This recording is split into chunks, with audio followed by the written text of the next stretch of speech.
Hola amigos, les saluda Pedro Tarquis y esta semana tenemos de nuevo el placer de estar con César Vidal al otro lado de la línea. Como cada semana, muy bienvenido, César. Muy bien hallado, Pedro, en este Washington donde ha vuelto a nevar esta noche. Tenemos un día blanco y donde estamos a 0 grados. Como decía aquel chiste de Morán, ni frío ni calor. Sí, bueno, a 0 grados también está la temperatura política en lo que respecta a Trump.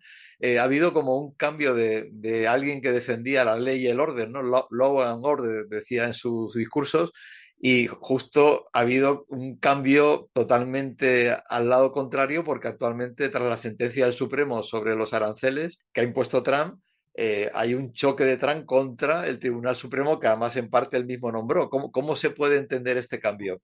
Bueno, yo sí creo que tiene bastante lógica, ¿eh? Voy a intentar explicarlo, pero esto tiene bastante lógica. Vamos a ver, por un lado, Donald Trump hizo un llamamiento a la ley y el orden, pues en tiempos de bastante desorden y bastante desafuero, como fue el caso de la administración Biden. Y en ese sentido, los americanos, que por regla general son gente amante de la ley, de la tranquilidad y del orden, se piense lo que se piense, pero realmente es así, pues claro, lógicamente decenas de millones de americanos se identificaron con eso frente a la sensación de desorden, de desafuero, de inseguridad en las calles que se produjo durante la administración Biden. Esto tiene una lógica total y absoluta.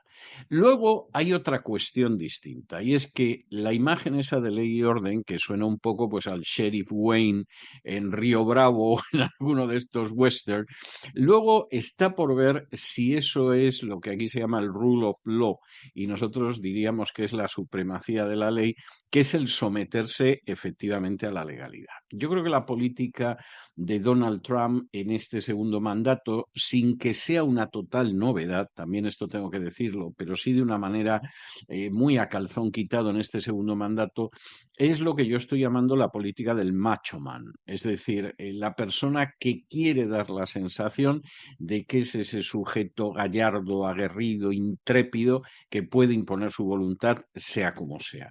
Claro, esto es verdad que hay un sector del electorado que le gusta mucho y que efectivamente piensa que Donald Trump lo que tiene que hacer es imponerse de manera testicular, por decirlo de alguna manera, y sin pararse en más cosas. Hay, por ejemplo, un sector importante de lo que sería el electorado cubano en el sur de la Florida que tiene esa idea y además lo dice, ¿no? O sea, aquí hay que imponerse y hay que imponerse como sea y la legalidad internacional no importa un pimiento, etcétera.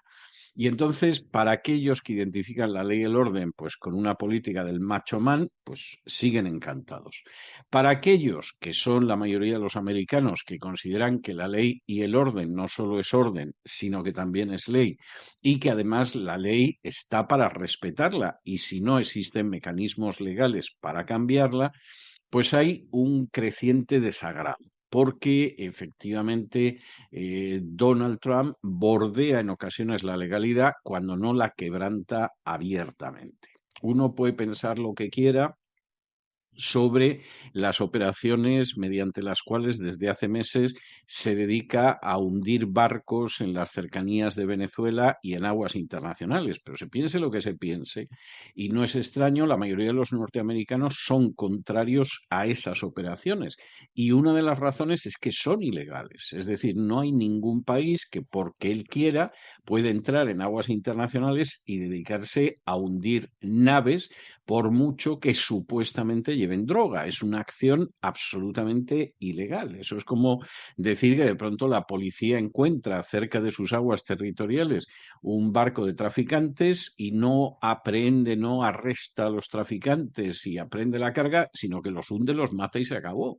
O sea, eso es la ley de la selva, eso es conculcar totalmente la legalidad internacional, y eso es absolutamente desagradable. Yo, de hecho, hablando hace unas semanas con un miembro de la Guardia Costera, me decía que estaba horrorizado porque durante los años que él había estado en la Guardia Costera, pues claro que detenían a los posibles delincuentes, traficaran con lo que traficaban, pero bueno, se les daba el alto, se les detenía, se aprendía la carga, pero esto de disparar y hundir era algo que le parecía horrible, y no es una persona que no sea conservadora. Yo creo que esta persona que hablaba conmigo, pues es una persona bastante conservadora, por lo contrario.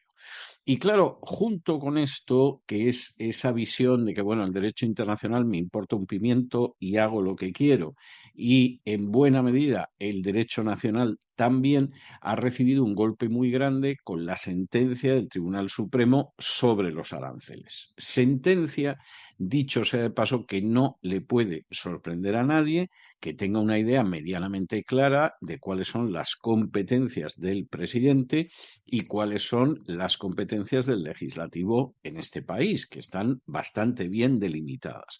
En Estados Unidos existen muchas menos controversias sobre las acciones presidenciales o del Congreso de las que pueden, por ejemplo, existir en España, porque es algo muy delimitado, con una jurisprudencia muy dilatada y las cosas están muy claras. Luego, cuestión aparte es que el inquilino de la Casa Blanca pues decida saltarse la ley a la torera.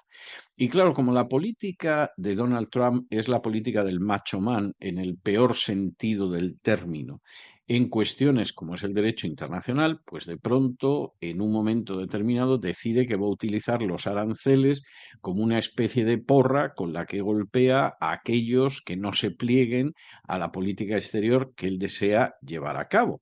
Claro, esto tiene serios problemas. De entrada, la política internacional, le guste o no le guste a Donald Trump, pues no es una discusión entre empresarios del mercado inmobiliario en Nueva York, donde muchas veces tú recurres al juego sucio y si ahora no me acabas la obra en tanto, pues te dejo la obra colgada, como ha hecho Donald Trump en más de una ocasión. Si ahora no me das un descuento, pues no te pago lo que queda y tú verás si me lo das o no, como ha hecho Donald Trump en más de una ocasión. Y eso que es inmoral en el terreno de los negocios privados, pero que puede ser relativamente efectivo, que a veces te trae más cuenta llegar a un acuerdo o a un mal acuerdo que a un buen pleito, es algo que dentro del derecho internacional es inaceptable. Y dentro del derecho interno, pues también es inaceptable y es algo que repugna en términos generales al norteamericano medio. Entonces, claro, lo de los aranceles en el sentido de haces lo que te digo o te subo los aranceles, que yo a veces he dicho irónicamente que esto me recuerda a la bruja Lola y el te pongo dos velas negras, pues yo te subo los aranceles, es algo que, desde luego, bajo ningún concepto se puede sostener legalmente. Y claro, ha llegado al Tribunal Supremo y el Tribunal Supremo ha dicho, señor presidente, usted tiene una posibilidad de subir los aranceles hasta un determinado tope. A partir de cierto tope, usted tiene que recurrir al Congreso y usted no ha recurrido al Congreso, luego estas medidas son ilegales. Y claro, aquí además Donald Trump se ha sentido muy ofendido porque se da la circunstancia de que han votado en ese mismo sentido tanto lo que aquí se denominan conservadores como liberales, que en España llamaríamos izquierdas y derechas. Es decir, ahí ha habido un consenso mayoritario de los jueces en el sentido de que esto no se puede hacer y además en una proporción de 2-1, que no es pequeña proporción, pero esa es una realidad. Ahora, junto con esto surge otra cuestión que de alguna manera está complicando la presidencia de Donald Trump. Y es que cada vez resulta más evidente que muchas de estas machadas, por decirlo, de Donald Trump no son idea suya, sino que obedecen a personajes que tiene alrededor. Y además de estos personajes que tiene alrededor, pues se da la casualidad de que todos son judíos. Es decir, todas estas ideas geniales, por decirlo entre comillas, todas estas ideas que bordean la legalidad o que son abiertamente ilegales, derivan de asesores que a veces tienen cargos muy importantes y a veces ni siquiera tienen cargos, pero tienen una influencia verdaderamente extraordinaria. Entonces nos enteramos de que cuando Donald Trump pues, ha querido quedarse con Groenlandia, la idea se la puso en la cabeza el que ahora mismo es el presidente del Congreso Mundial Judío, que no es un rabino por ahí perdido en una sinagoga de Minnesota, sino que estamos hablando de un personaje de talla internacional. Y resulta que la historia de los aranceles, y este es un verdadero escándalo, deriva del que es secretario de Comercio, en España sería el ministro de Comercio, que es un señor que se llama Howard Lutnick. Howard Lutnick es secretario de Comercio, que bueno, es un cargo importante en el gobierno, pero que en la práctica tiene una importancia muchísimo mayor este personaje de aquello que está relacionado con el cargo. Entonces, ¿quién es Howard Lutnick? ¿Qué ha hecho y a qué viene lo de los aranceles? Bueno, pues Howard Lutnick es un judío muy acaudalado, como suele ser el caso de la gente que está alrededor de Donald Trump, no son judíos de gueto ni pobrecitos que acaban de llegar de Dios sabe dónde, sino que es gente muy acaudalada que en muchísimos casos ha contribuido económicamente a las campañas de Donald Trump con sumas millonarias. Y entonces este señor le dice, bueno, pues podemos utilizar los aranceles, etcétera, y como este tipo de política le gusta psicológicamente a Donald Trump la asume. Hasta ahí la cosa podrías decir, bueno, es un error, se han equivocado, no tendría mayor relevancia. Pero es que se ha descubierto en las últimas horas que los familiares de Lutnick han jugado precisamente con la posibilidad de que el Tribunal Supremo tumbara los aranceles. Y entonces, aquí que las grandes operaciones muchas veces llevan un reaseguro, porque claro, pueden suceder cosas, estamos hablando de muchos millones de dólares, y se reasegura lo que puede suceder, aquí resulta que la familia de Lutnick decidió comprar los reaseguros que podían derivar de las operaciones afectadas por la subida de aranceles por cantidades ridículas. Estamos hablando de que por cada dólar de reaseguro ellos ya te daban 10, 20 centavos, que es una cantidad mínima, y lo hacían porque sabían que el Tribunal Supremo iba a tumbar esa medida de Donald Trump y además sabían que le iba a tumbar porque ellos eran los que habían redactado la medida de tal manera que el Tribunal Supremo la iba a tumbar. Como han comprado los reaseguros por una cantidad ínfima, ahora van a cobrar los reaseguros. Y no los van a cobrar por el 10 o el 20% que pagaron, los van a cobrar con el 100%, seguramente con intereses, con lo cual el negocio que han hecho es una millonada que en estos momentos no se puede ni calcular, pero evidentemente no estamos hablando de 1, 2, 3 millones de dólares, sino de eso que vulgarmente en España se llamaría un pelotazo, que vamos, más que un pelotazo es todo un partido de pelota vasca, esa es la realidad. Y claro, la pregunta que inmediatamente se hace la gente es, bueno, ¿Donald Trump sabe lo que hace? ¿O Donald Trump simplemente es un personaje que no tienes nada más que presentarle un proyecto en el cual parece que él se puede imponer solamente sacando pecho? Pero en realidad en ese proyecto hay gente que se está beneficiando y gente que forma parte de élites económicas, porque claro, por ejemplo, en el caso del famoso plan de paz de Gaza, que es otra historia totalmente al margen de la legalidad internacional, bueno, pues resulta que quien ha diseñado todo el plan es el cuñado el yerno de Donald Trump, Jared Kushner, que pertenece a una familia de millonarios judíos que se dedican sobre todo a la especulación inmobiliaria en Nueva York, y el negocio que va a hacer Jared Kushner y su familia, entre otros, con un plan diseñado por Jared Kushner, que no tiene ningún cargo especial en esta administración, pero que manda lo que no manda ningún ministro del gobierno de Trump, porque es el cuñado de Donald Trump, es algo absolutamente escandaloso. Entonces, seguramente no ha sido muy difícil vendérselo a Donald Trump en el sentido, señor presidente, usted va a pasar a la historia como el presidente de la paz. Señor presidente, bien organizada la conferencia de paz de Gaza, esto va a ser como una especie de ONU 2, pero aquí no se va a enfrentar usted con el veto de China o el veto de Rusia, o sea, va a poder hacer lo que usted quiera. Esto además va a ser un negocio bárbaro, bien, todo lo que tú quieras. Pero aquí tienes una medida que realmente pisotea el derecho internacional, empezando por los derechos de los pobres palestinos, y que además va a significar un auténtico platal, una auténtica millonada para el señor Kushner y otros amigos de Kushner. Los aranceles al final, incluso en términos económicos meramente, aunque no hubiera sido ilegal, están siendo un desastre para el pueblo americano.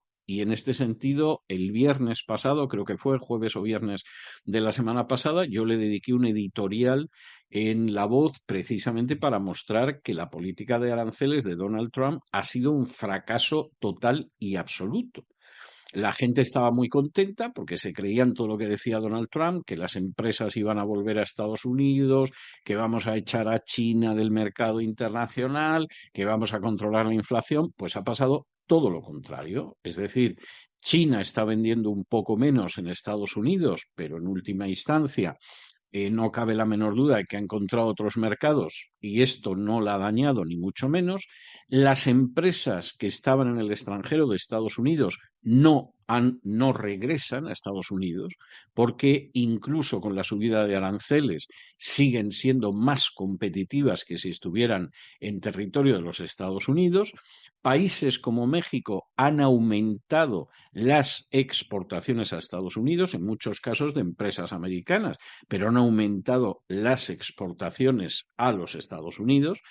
Hay medidas que encima los aranceles no se han podido aplicar, por mucho que se presumiera, porque en estos momentos con Canadá y con México hay unos acuerdos de libre comercio que impide aplicar ciertas subidas arancelarias. Por cierto, un acuerdo que en estos días se está discutiendo la renovación y que a Estados Unidos no le queda más remedio que renovar, porque es muchísimo dinero para muchísimas empresas americanas.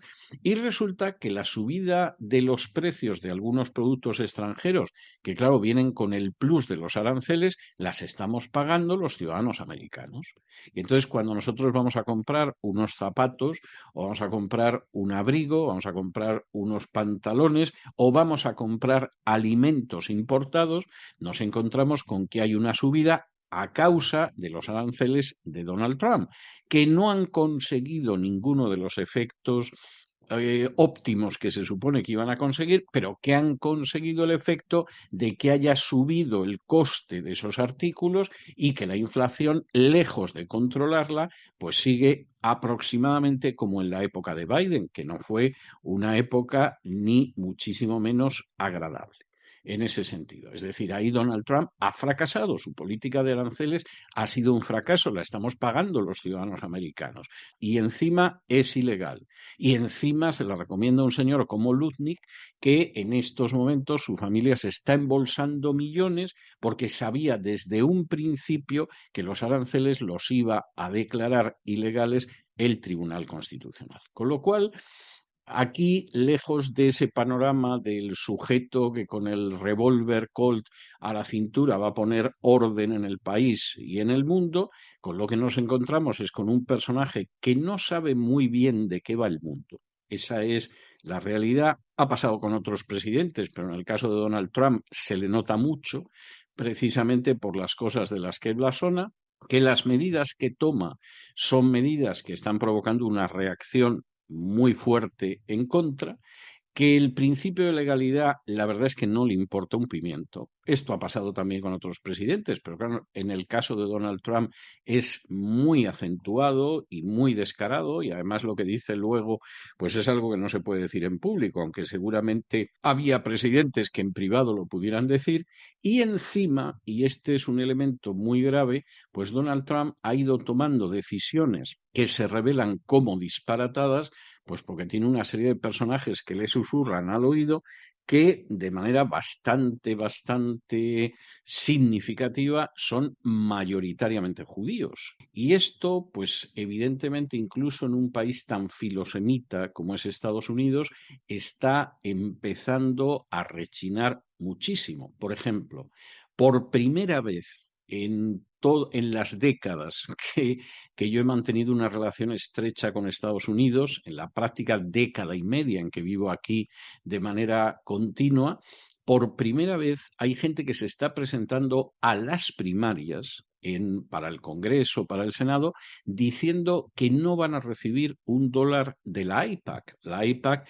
que es uno de los grandes PAC de reunir dinero para apoyar a unos candidatos contra otros en las elecciones, pero que es un lobby del Estado de Israel. Bueno, pues por primera vez la gente está diciendo que, puesto que en realidad es un lobby al servicio de un país extranjero, debería registrarse, como todos los lobbies de países extranjeros, en una lista y no pretender que son americanos, cuando en realidad son un lobby al servicio de un país extranjero. Por primera vez hay gente que está publicando listados de lo que reciben los candidatos al Senado y al Congreso del AIPAC, que en algunos casos son millones, una sola persona. De hecho, el AIPAC ya dice que ha reunido más de 90 millones de dólares solo para apoyar candidatos en las elecciones de midterm, y por primera vez hay gente que se presenta a las primarias y que dice: yo no voy a recibir un solo dólar del AIPAC porque es un país extranjero y, aunque sea aliado, no tiene ningún derecho a interferir en las elecciones en Estados Unidos. Y aquí están empezando a moverse cosas. No sabemos si esto va a seguir increciendo como ha pasado durante todo este año o si en algún momento se va a detener, pero se están empezando a mover cosas que, para los que vivimos desde hace tiempo en los Estados Unidos, bueno, uno no se cree lo que está viendo. Por citar un último caso de prácticamente las últimas horas, Tucker Carlson entrevista a Mike Huckabee, que es el embajador de Estados Unidos en Israel, pero que, bueno, parece más bien el embajador de Israel en Israel. Yo comprendo que nombres embajador a alguien que mantiene empatía con el país a donde va, ¿no? Entonces, claro, si nombras un embajador en Francia, pues que no llegue allí diciendo que los franceses son gente soberbia que encima come cosas asquerosas como ranas y caracoles. Eso sería un disparate. Lo suyo es que sea una persona que tenga una cierta empatía con el país, que hable la lengua, etcétera. Eso es lo normal y lo deseable. Pero es que Huckabee es simplemente una correa de transmisión de lo que quiere el gobierno de Israel. Y el palizón que le pegó en la entrevista Tucker Carlson a Huckabee fue verdaderamente de escándalo, de escándalo. ¿Y cómo será la cosa? Que al final Huckabee ha hecho unas declaraciones, ha sacado un comunicado para intentar quitarse de encima la vergüenza escandalosa en la que cayó, y el comunicado todavía es peor que si no hubiera dicho nada. Bueno, pues esto era impensable hace un par de años. En Estados Unidos hay cosas que se mueven y, lamentablemente, porque lo suyo sería que no fuera así, lamentablemente las que se están moviendo están descubriendo que hay mucho en la administración de Trump que despide un profundo olor a podrido. Claro, todo esto que has mencionado, que supone saltarse las normativas, las leyes, lo que crea es un caos y una confusión tremenda que produce inestabilidad.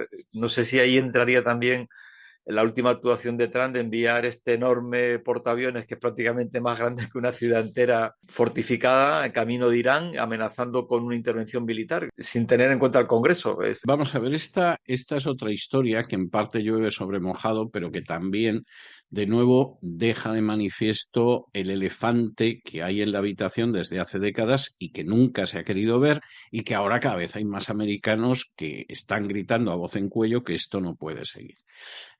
Vamos a ver, el presidente no puede emprender una acción de guerra sin permiso del Congreso. Eso constitucionalmente es así. Esa medida, que se respeta de manera absolutamente impecable durante más de siglo y medio en la historia de los Estados Unidos, quiebra con la guerra de Vietnam. Vietnam fue un desastre desde todos los puntos de vista, no solo desde el punto de vista de la derrota militar, que es lo que suele pensar la gente, sino desde muchos más puntos de vista. Por ejemplo, Vietnam significó que Estados Unidos no tenga un sistema de sanidad general, porque no había dinero, porque se gastaba en Vietnam. Y de hecho eso hace que en Estados Unidos hay un sistema estatal de sanidad que es el Medicaid para gente de ingresos muy modestos, que en España serían ingresos bastante respetables, pero aquí son muy modestos, y luego el Medicare, que cubre a la gente que tiene más de 65 años. Y de los 65 para abajo, y si además no tienes esos ingresos modestos, tú te buscas la vida en el terreno de la sanidad, contratando los seguros que haya, que según el estado en el que vivas pueden ser verdaderamente extraordinarios o pueden ser bastante deficientes. Esa es otra de las consecuencias de Vietnam. Pero otra de las consecuencias es que la Constitución se viola, porque el presidente decide que va a una guerra que no está declarada, sin permiso del Congreso, donde está enviando a centenares de miles de muchachos a combatir, y encima va la guerra y se pierde, causando un daño a la sociedad americana y al bienestar de los ciudadanos americanos increíble. Y después, las guerras que han venido, bueno, pues si se suponía que el Congreso las iba a apoyar, como fue el caso de la guerra de Irak, pues evidentemente se votaba en el Congreso, y si se veía que el Congreso no lo iba a apoyar, pues bueno, pues el presidente tiraba por la calle de en medio y violaba la Constitución. Claro, el caso de la guerra de Irán es un caso muy serio, porque Irán no es Irak. Esto puede parecer una obviedad, pero como la gente habla de Irán y no tiene ni idea de lo que está hablando, en la mayoría de los casos, Irán es un conflicto muy serio. El Pentágono le ha dicho a Donald Trump que no podemos ganar esa guerra. Es decir, podemos arrasar Irán, podemos bombardear las ciudades, podemos matar a miles y miles y miles de personas, pero no podemos ganar esa guerra. Es un territorio muy grande, es un país de más de 80 millones de habitantes y evidentemente lo que podemos producir es una inestabilidad tremenda. Y encima no solo no la podemos ganar, es que no podemos garantizar la seguridad de los países del Golfo. Estados Unidos ha ido llenando de armamento y de bases los países del Golfo en las últimas décadas con el argumento de que los iba a defender de una agresión de Irán. Agresión que Irán no se ha planteado jamás, porque Irán tiene otras cosas en la cabeza que no son ni invadir Qatar, ni invadir Arabia Saudí, ni invadir los Emiratos ni cosa parecida. Pero con esa excusa nosotros, aparte de vender armas, hemos ido colocando bases. Bueno, pues el Pentágono le ha tenido que decir, señor presidente, que como los iraníes respondan, por ejemplo, bombardeando las bases donde están estos países y estos países, que no podemos defenderlo, que es que realmente eso no está dentro de nuestras posibilidades. Y todo esto además se produce en un momento en que aquí oímos hasta la saciedad que el bombardeo que llevó a cabo Donald Trump sobre Irán había eliminado totalmente la posibilidad de desarrollar armamento nuclear, los había llevado no sé cuántas décadas atrás, había sido la octava maravilla en bombardeos y tal. Y claro, al cabo de unos meses te salen diciendo que no, que tenemos que volver a bombardear porque no es así, porque están cerca de la bomba atómica, que es una cosa que yo llevo oyendo más de 20 años, dicho sea de paso, etcétera, etcétera. Entonces, esa es otra situación muy tensa. ¿Qué va a pasar con todo esto? Depende mucho de lo que va a pasar en las elecciones de midterm. Si en las elecciones de midterm los republicanos pierden la mayoría y a día de hoy con toda seguridad perderían la mayoría, la segunda parte del mandato de Donald Trump va a ser muy dura, porque esa mayoría, los demócratas, la van a aprovechar para acosarlo y, si pueden, llevarlo incluso a un procedimiento de impeachment. Y la verdad es que Donald Trump está haciendo cosas que van a abrir ahí un flanco tremendo para que puedan ir a por él. De manera que, vamos a ver, una presidencia que empezó, yo creo, con algunos gestos que estuvieron bien y que hay que reconocerle, por ejemplo, en el terreno de la ideología de género, etcétera, y que generó enormes esperanzas en ciertos sectores de este país. Después se fue torciendo cuando no acabó con la guerra de Ucrania y cuando además respaldó totalmente la política de Netanyahu. Eso aquí ha creado mucho malestar y mucho malestar dentro del movimiento MAGA, dentro del movimiento de los patriotas americanos, que les gustaría que Donald Trump se dedicara más a los problemas de este país que a sacarle las castañas del fuego al Estado de Israel.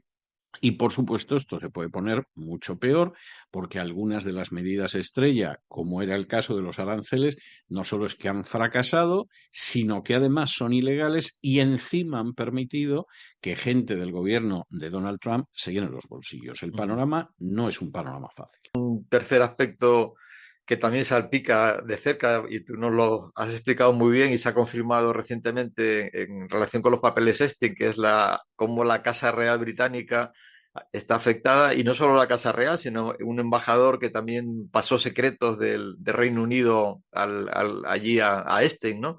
¿Cómo evoluciona en relación a Trump este entramado terrible, ¿no? Y oscuro que son los papeles de Epstein?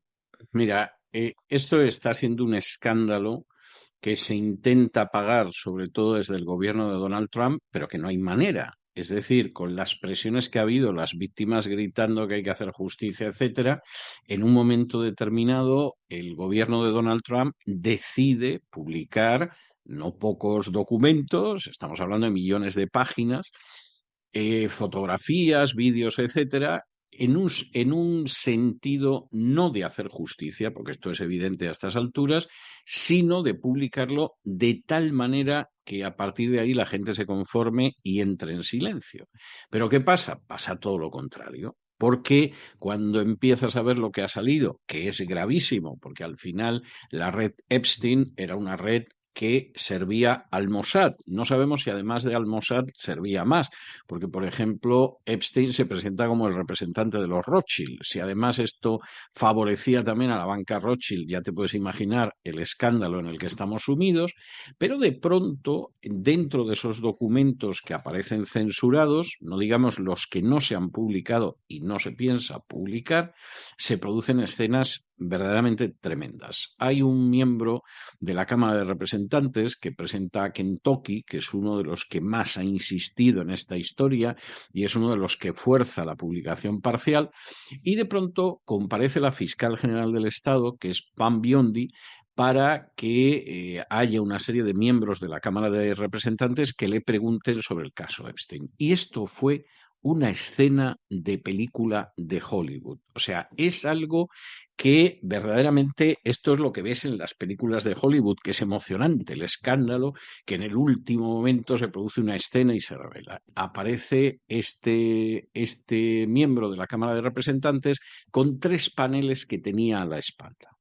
Y entonces le dice, aquí han censurado ustedes esto, nosotros hemos tenido acceso a ello. Y había uno de los paneles detrás de él que dice, aquí está hablando de un sujeto implicado con la red Epstein, implicado en el abuso de niñas, etcétera, etcétera, y ustedes quitaron la foto. Y en ese momento él tira de un papel, de un cuadrado negro que tapaba la foto, como en el documento que han entregado a la gente, y se ve una foto de Leslie Wexner. Leslie Wexner es un más que multimillonario judío, otro más, en ese círculo íntimo de Donald Trump, que además, para que la gente se haga una idea de su importancia, pues fue el dueño de Victoria's Secret, entre otras muchas cosas, pero seguramente la gente que nos oiga, las otras empresas no le sonarán y Victoria's Secret con seguridad sí que le sonará. Claro, eso fue de película, verdaderamente de película de Hollywood. Claro, inmediatamente lo que todo el mundo dice es, pero bueno, ¿qué está pasando aquí? Que aquí no detienen a nadie. Y lo que mucha gente dice es, bueno, aquí resulta que al único que han detenido es precisamente al príncipe Andrés y el resto de la gente de la lista, que parece que está por cosas mucho más graves todavía que el príncipe Andrés, pues aquí ni los han citado a declarar, ni hay órdenes de arresto, ni cosa parecida. Y entonces la posición del gobierno de Trump viene a ser, de manera simplificada, hasta aquí os habéis enterado y aquí se acaba, es decir, aquí no vamos a hacer nada más. Y la posición de otros es, no, no, aquí no se puede acabar, como se puede acabar algo que implica que hay gente que abusaba de niños, que secuestraba niños, que incluso torturaba niños. Una de las acusaciones, por ejemplo, que hay contra el príncipe Andrés, pues es que contempló muy satisfecho como Ghislaine Maxwell, la mano derecha de Jeffrey Epstein y la hija de Maxwell, el gran magnate judío de los medios de comunicación, torturaba a una niña de 6 años. Y entonces ahí lo divertido era que Ghislaine Maxwell le aplicaba descargas eléctricas a una criatura de 6 años y al parecer esto al príncipe Andrés le resultaba muy excitante y muy divertido. Como esos casos hay docenas, por no decir centenares, en la documentación que ha aparecido y no se está tomando ninguna acción legal. Pues ya puedes imaginarte el malestar que esto está creando dentro de la sociedad americana. Pues claro, está muy bien que usted lo saque a la luz, pero mucha de esta gente está viva, los delitos no han prescrito, las víctimas están pidiendo justicia. ¿Qué pasa? Bueno, pues pasa que la ley y el orden pues se puede aplicar a veces desbordando la ley a la hora de detenerte inmigrantes ilegales, pero luego a la hora de abusos terribles como esto, la ley y el orden brilla por su ausencia. Ya para terminar, y yendo un poco a los principios bíblicos, en la Biblia se enfatiza la ley como importante, ahí están los 10 mandamientos, pero Jesús, como dice un salmo, la justicia y la misericordia se besaron, algo que retomó la Reforma Protestante. ¿Cómo combinar este orden en torno a la ley y a la vez esa visión de que esa ley se aplique de una forma que sea con gracia o empática, ¿no? En términos más coloquiales. ¿Cómo ves tú ese equilibrio? Vamos a ver, Pedro, yo veo varias lecciones, no voy a ser exhaustivo al respecto, pero yo veo varias lecciones en todo lo que está sucediendo en este país en el último año. ¿Eh? Una es que efectivamente existe un principio, que es un principio bíblico y que es un principio que recupera la reforma, pero que es desconocido dentro de los países que, por el contrario, experimentan la contrarreforma, que es el principio de la supremacía de la ley. Y eso es algo enormemente importante. La ley está para respetarla. Las personas y las instituciones no están por encima de la ley. Ese es un caballo de batalla que viene desde inicios del siglo XVI. Y frente a un cardenal Sadoleto que considera que lo que decida el Papa, los obispos o el rey o el emperador, pues no tiene discusión, porque lo que rige todo es esa jerarquía, Calvino apela al hecho de que la ley está por encima de las instituciones. Y eso, pues, es un Elías que en un momento determinado le dice a Acab que tú serás el rey de Israel, pero no tienes derecho a quitarle su viña a Nabot, por poner un ejemplo. O un Natán que le dice a David, tú puedes ser el rey de Israel, pero eso no te autoriza para que en un momento determinado mates a Urías y así te quedas con su mujer que se llama Betsabe. Y ahí hay un principio de supremacía de la ley. Ese principio de supremacía de la ley es una de las señas de identidad de este país, aunque desgraciadamente, como consecuencia de la entrada masiva de gente que procede de culturas que nunca han tenido la supremacía de la ley, pues esa gente está entusiasmada con una manera de actuar que es la del macho man que no impone la ley y que no respeta la ley y que desborda la ley. Esa es una cuestión verdaderamente para reflexionar. Y yo creo que ahí está en juego muchas cosas desde una perspectiva internacional, pero está en juego también si este país va a sobrevivir como una democracia o este país, bueno, pues evidentemente va a degenerar en algo que es bastante peor. Primer aspecto que me parece muy importante y que tiene mucho que ver con esa cultura bíblica que recupera la reforma. Segunda cuestión que me parece también muy importante, y es el hecho de la prudencia a la hora de apoyar opciones políticas. Y aquí de nuevo el peso de esa mentalidad católica, hispana, de que efectivamente pues en un lado está todo el bien, en el otro lado está todo el mal, hay un encono terrible, es imposible hablar con los de enfrente, etcétera, etcétera, se ha notado mucho en los últimos años en Estados Unidos.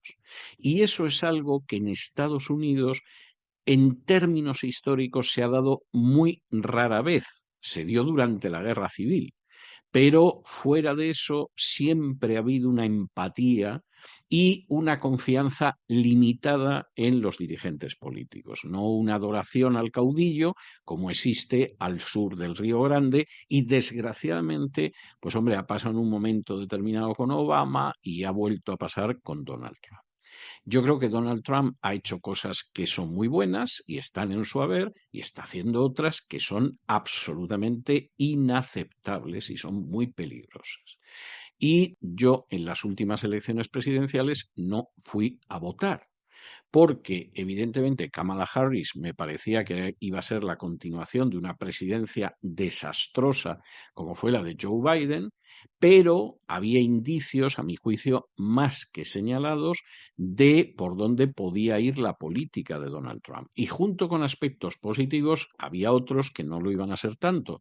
Y yo personalmente no creo en el voto útil y no quiero cargar con la responsabilidad de que contribuí a que llegara a posiciones de mando alguien que va a hacer cosas que me parecen absolutamente inaceptables. Eso no quiere decir que tengas que estar al 100% de acuerdo con un político, porque seguramente sería imposible, pero claro, no es lo mismo que no estés de acuerdo con la manera en que piensa reformar el Código de la Circulación, pongo por caso, que con la manera en que va a tratar la legalidad y la manera en que se va a mover en política internacional o en política nacional. Y yo en ese sentido me quedé en mi casa sin el menor cargo de conciencia. Tercera cuestión, que es enormemente importante. Precisamente desde esa perspectiva de enconamiento, de enfrentamiento, de no saber escuchar, de ver el mal totalmente al otro lado y de este lado todo lo bueno y se justifica hasta lo injustificable, se traiciona el principio que es esencial y que va más allá de la política